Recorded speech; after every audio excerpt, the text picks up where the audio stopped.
All right, cool kids. Chapter 10, Section 1, solve problems involving scale drawings. Calvin made a scale model of the plane shown. We see the small scale figure that he's holding, and then we have the actual thing that's 240 foot long. So a couple of questions here. How can you represent the relationship between the model of the plane and the actual plane?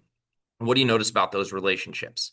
So how can we represent the relationship between them? Well, we're given information about the length of them. And the way that we're going to represent a relationship, and a lot of what we're going to talk about today, is what's known as the scale factor. So scale factor is found by doing the model over the actual thing in most cases. Actually, I could flip those around, but this is kind of the general way of putting it. Scale factor is model over actual. So our model being 15 inches, the actual thing having a length of 240 feet,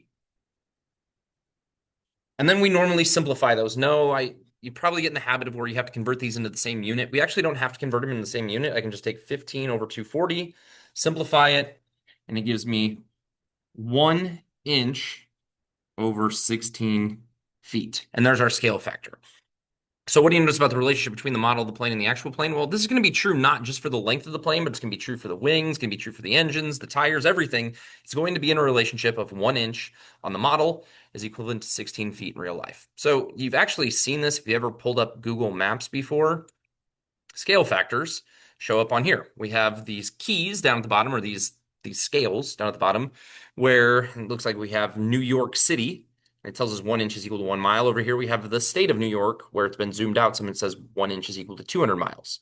So oftentimes we see these kind of number lines here as well to kind of help us measure things. When I was a kid, we didn't have cell phones or Google Maps or anything like that. We had an atlas that we carried around with us when we went on a vacation. So we just kind of measured using the atlas and figured out how far away we were from things if we weren't just looking at the road signs. So things have changed probably for the better with the access to the phones, especially in terms of navigating.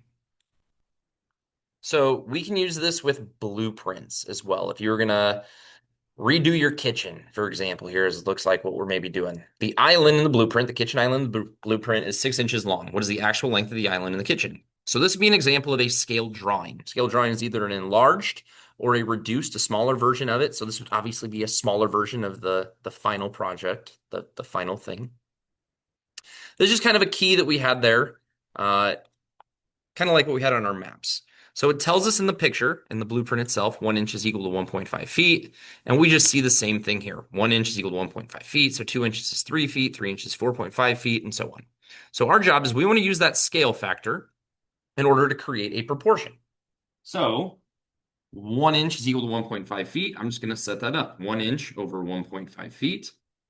And I'm told in the original problem here, I'll scroll up, tells us the island of the blueprint is 6 inches long. You can kind of see it in the ruler too. It's kind of small.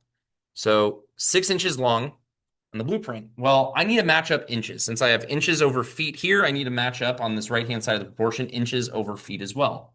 So 6 inches over X feet. And that's what I'm trying to solve for. So I'm going to cross multiply 6 multiplied by 1.5 and then divide by 1. No, I don't actually have to divide by 1. We get 9 feet. So on the drawing, the kitchen island was 6 inches long, but in real life, we'd expect it to be 9 feet long. So here's just another problem doing the same thing. Let's say that the island had a width of 2.5 inches. So our scale, 1 inch over 1.5 feet. So what if it was 2.5 inches wide? What would the actual width be? Again, we just cross multiply, divide, 2.5 multiplied by 1.5. And we'd be able to figure out what that is after dividing by 1. I think you end up getting 3.75 feet. Cool. So not only are we going to do this for lengths of like an island here, but we can do it when finding area as well. It doesn't change a lot at the beginning. Just what we're going to do in the final step is what changes. So what is the area in square yards of the deck represented by the scale drawing? It tells us our scale is 1 centimeter is equal to 2 yards. Then it says in the drawing, the deck is 8 centimeters by 16 centimeters. So I'm going to label these. I'm going to say this is our length, L. I'm going to say this is our width, W. So we want to go through these steps here to find what the width and the length are, and then we'll find the area at the end. Okay, just like before, let's set up proportions. So 1 centimeter for every 2 yards And we're here going to figure out the length. So I want to solve for the actual length. If in the drawing, it's 16 centimeters. We set up almost the same proportion over here in step 2, 1 centimeter for every 2 yards. So what is the width going to be if in the drawing, the width is 8 centimeters? Just like before, cross multiply, divide. You probably don't have to use a calculator for it. 2 times 16. This gives us 32 yards for the length. 2 times 8. This gives us 16 yards for the width. This is a very large deck, actually. 32 yards is pretty long, I would assume. So the way that we find area is we take length times width. So my length is 32 yards. My width is 16 yards. Okay, the way that we do this, just multiply 32 times 16. It gives us 512. Not only do we multiply the numbers together, though, we also have to multiply the labels together. So we have to take yards times yards, which gives us yards squared, or square yards. You may remember that from previous classes that whenever you find area, it's going to have a squared label with it. Whenever you find volume, you're actually going to get a cubed, or to the third power label with it. There's our answer. The deck would be 512 square yards. You can do the same thing with this window here. Was the area of the actual square window, so it's kind of important for us to recognize that it says square. So I know that this is also 0.75 inches in the drawing. And since I have 1 inch is equal to 2 meters,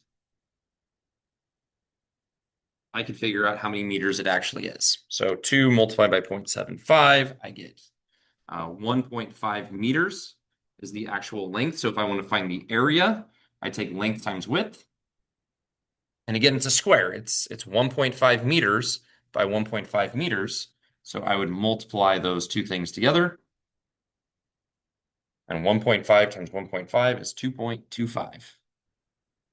Again, meters squared. All right, next problem. Students are recreating the landscape drawing shown at the right for a mural. So here we have a picture of it. They want the length of the drawing on the mural to be 80 inches. So you'll notice that's not actually what we have in any of these here. Currently, it's 10 inches by 8 inches. And again, this is, I believe they're calling the length. This one they're calling the height, just so we can keep the two of those separated. So what will be the new scale and the height of the drawing on the mural? Okay, let's break this down. First of all, let's find the actual length and the actual height. So using our scale, 1 inch is 4 feet.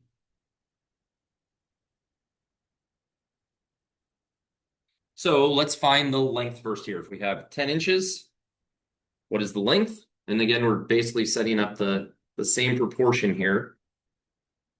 If we have 8 inches, what is the actual height that we have? So 4 times 10, we end up getting 40 feet for our length. And then 4 times 8, or sorry, for our length is 40 feet. Our height here is 32 feet.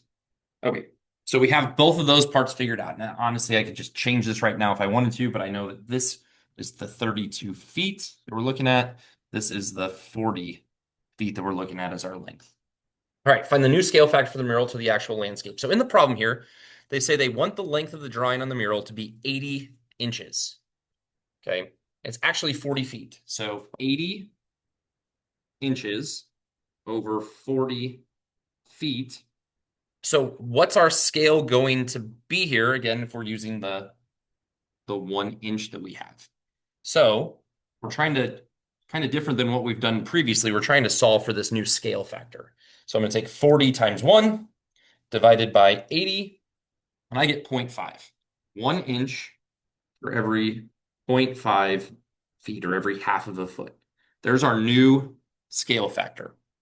So using this information, we want to find the height of the drawing using this new scale.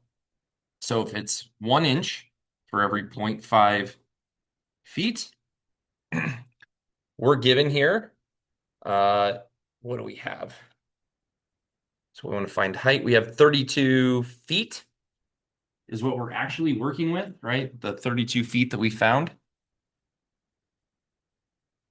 So we want to find the height of the drawing on this new mural.